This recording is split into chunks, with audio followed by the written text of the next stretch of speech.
Suddenly I felt the room get cold, like someone had opened a window in winter. Then out of nowhere, the cell door slammed closed. I'm Tom Stewart, and this is my paranormal story.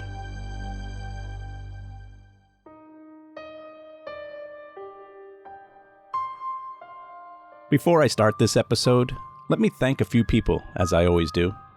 If it wasn't for your support, I wouldn't be able to keep running this podcast. So big thank you to Amanda Gonzalez, Ruth Dunbar, and Miles Bombay for making donations to the podcast. And if you like this podcast and would like to help keep it going, just visit my website, myparanormalstory.com, and click on the donate button on the front page. Or if you want, you could just buy me a coffee at buymeacoffee.com/myparanormal. Every little bit helps, so thanks so much. I also want to thank everyone who has purchased my book, The 10 Best Tools for Ghost Hunting. If you've ever wondered about the gadgets and technology used in paranormal investigation, you can check out my book on Amazon, Kindle, and Audible. Also, we're getting close to the Halloween season, so if any of you have a podcast and you'd like me to be a guest, shoot me an email and tell me about your show, and we'll try and schedule something. I'd love to chat with you. You can also email me with questions, feedback, or if you want, you can tell me your paranormal story. I always respond. My email is myparanormalstorypodcast@gmail.com. Okay, that's it. I hope to hear from you soon, and now, here's this week's episode.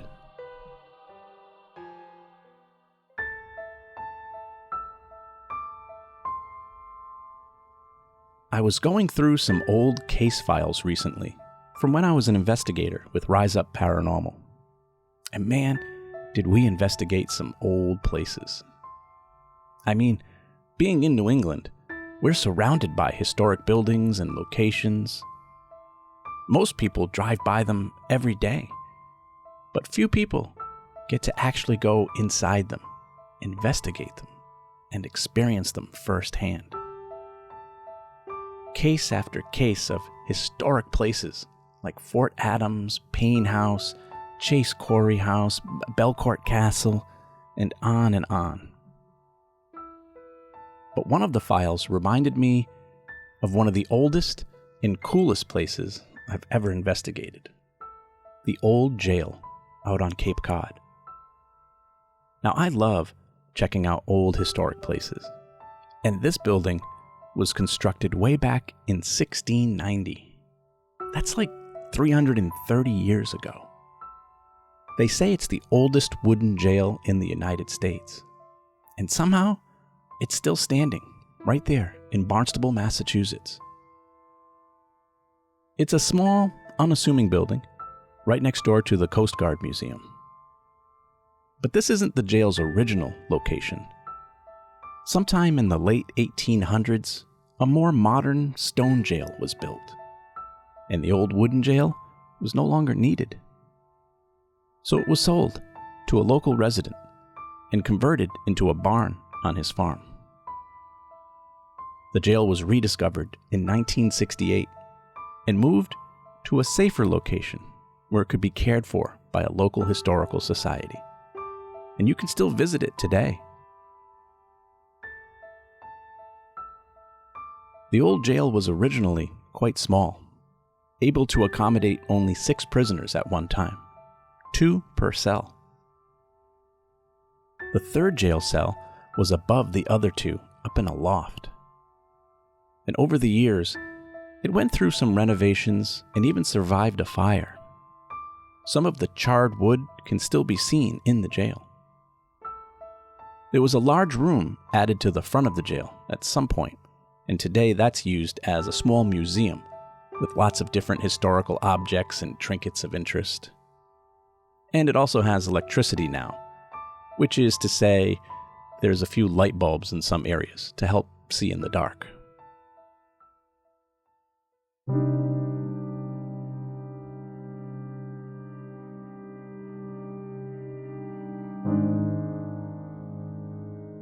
Most of the outlaws who did time in the old jail were men, mostly petty thieves and vagabonds. But some of the prisoners, out of pure boredom I suppose, left behind carvings on the walls of their cells.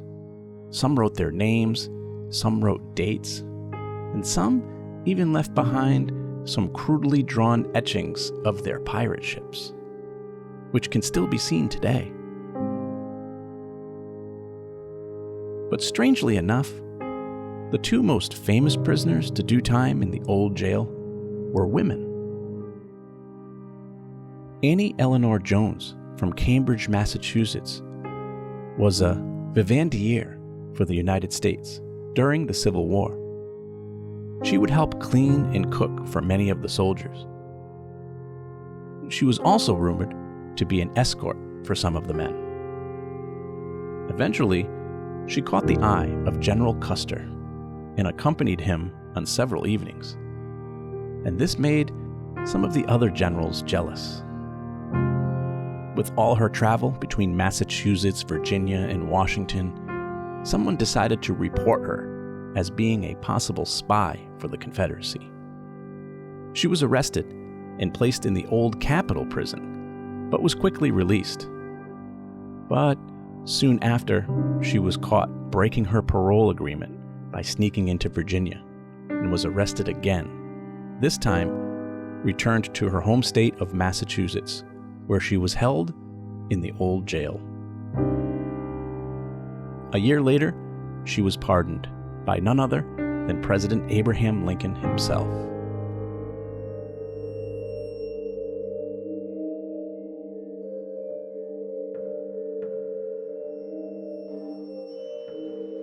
The second famous woman to have been imprisoned in the old jail was Maria Hallett, better known as the Witch of Wellfleet. Maria came from a well-to-do family in Wellfleet, Massachusetts, and was secretly the lover of famed pirate Black Sam Bellamy. And some say Sam became a pirate because of Maria. He had hopes of finding treasure and becoming wealthy enough to convince Maria's parents to let her marry him. So he joined a group of buccaneers, and after a violent coup, he took over as the captain and became one of the pirates of the Caribbean. Shortly after he left on his voyage, Maria discovered she was pregnant, but she refused to name who the father was. Her family and the town were so ashamed by her that rumors spread of Maria being a witch. She was quickly arrested and locked up in the old jail, where she would end up giving birth to a stillborn son in one of the dark old cells. She was eventually released from jail, but was banished from her hometown. She spent the rest of her life living alone on the shores of Cape Cod, waiting for her love to return. And Sam spent his days out on the ocean, raiding and pillaging dozens of ships up and down the coasts of the Americas.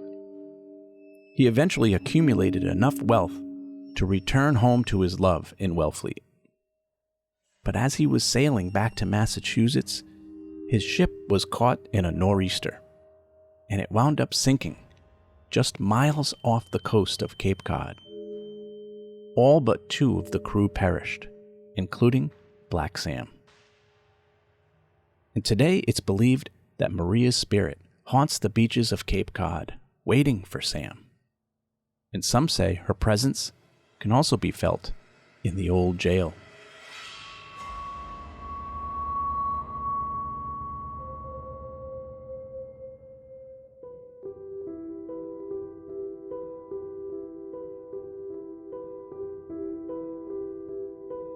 We were lucky enough to have a local historian / paranormal investigator with us the night we were there. She could tell us all about the history and the many paranormal experiences people had had in the old jail. And we all took turns, 3 of us at a time, going into the building with our handheld equipment. Mostly flashlights, K2 meters, audio recorders, and video recorders. But I was fascinated with how old everything was, especially the walls in the original section of the jail. The thick wooden planks were brown and rough, like you'd expect from something built so long ago. I went into the first cell and immediately started looking at the walls, when suddenly I noticed a faint drawing of a ship on the wall, down by the floor. I got on my hands and knees to look at it more closely, and was like, "Hey, you guys, I found one of the ship drawings." And the historian goes, No, the drawings are in the other cell." And confused, I looked up and said, "Well, I think there's another one over here." She got down on the floor with me, and to her amazement, she could make it out too. It was definitely another drawing of a ship. I probably spent the next half hour or so doing nothing but looking for more carvings. Forget about the ghosts. The next cell over had a couple of stools in it. I'm not sure if they actually gave the original prisoners stools to sit on or if they were just there for show. But again, I was amazed by the carvings on the walls. They seemed much deeper and easier to recognize in this cell, and they just mesmerized me. I found myself tracing over the lines, feeling the grooves as I glided my finger over the drawing, probably in the same way some pirate did it hundreds of years ago.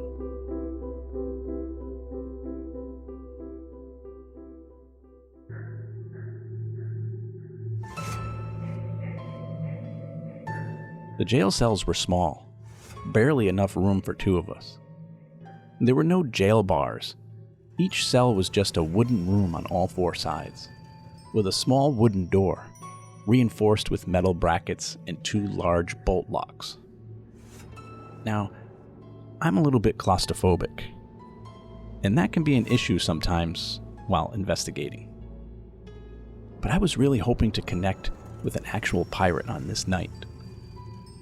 So we shut off the lights and began an EVP session in one of the cells.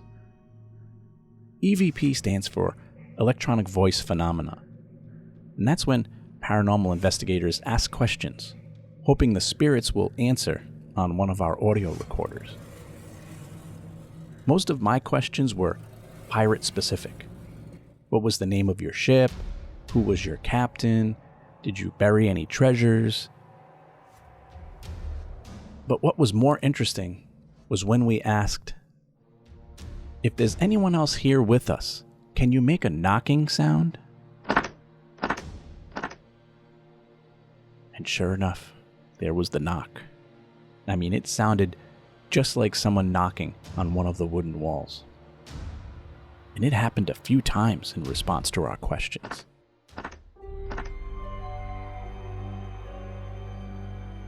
At one point during the investigation, we decided to use a trigger object to hopefully encourage the spirits to interact with us.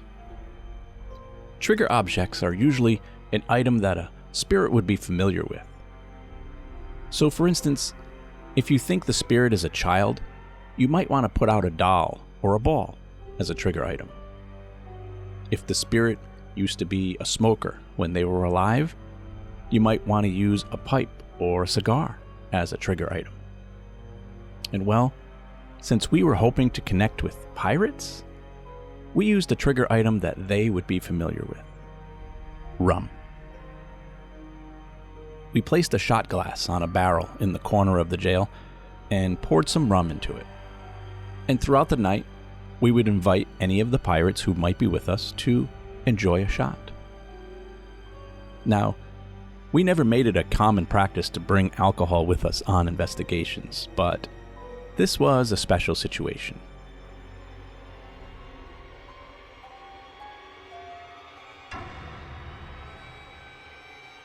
As the night progressed, we all kept taking turns going into the different jail cells, including the one on the top in the loft. But I was reluctant to go in this one. It was a lot smaller than the other two, and you couldn't even stand up. You had to climb up a ladder and sort of crawl or stoop down under the low ceiling. And I didn't want to go up there. But eventually, I gave in to the peer pressure from the other investigators.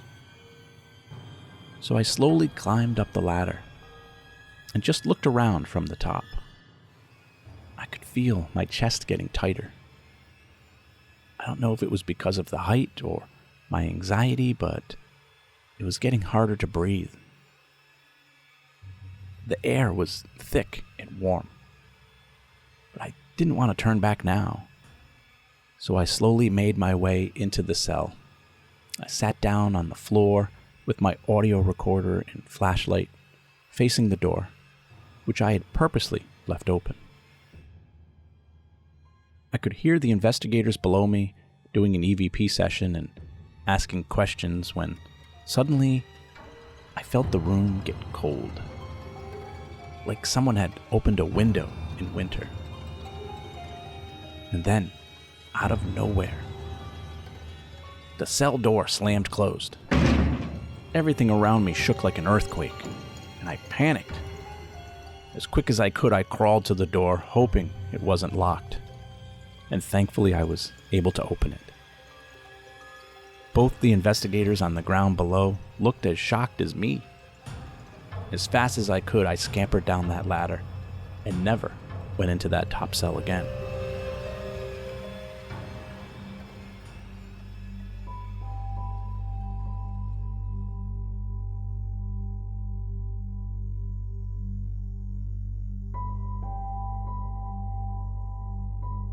A little after 2 a.m., we decided to call it a night.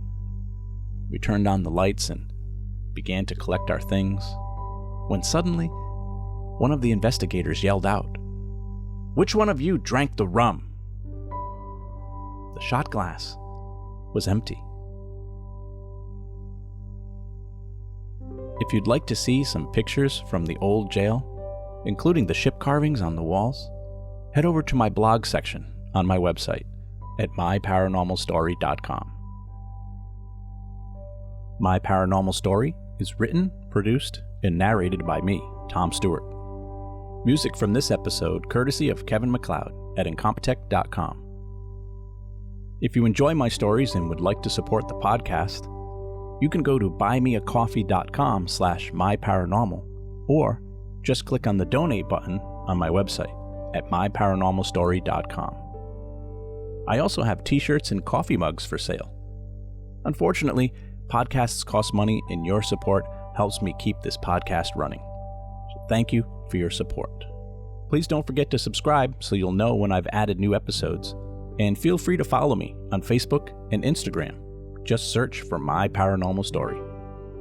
If you have a podcast and you'd like to have me as a guest, or if you would like to ask me a question or tell me your paranormal story, you can email me at myparanormalstorypodcast@gmail.com. Thanks for listening. I'm Tom Stewart, and this is My Paranormal Story.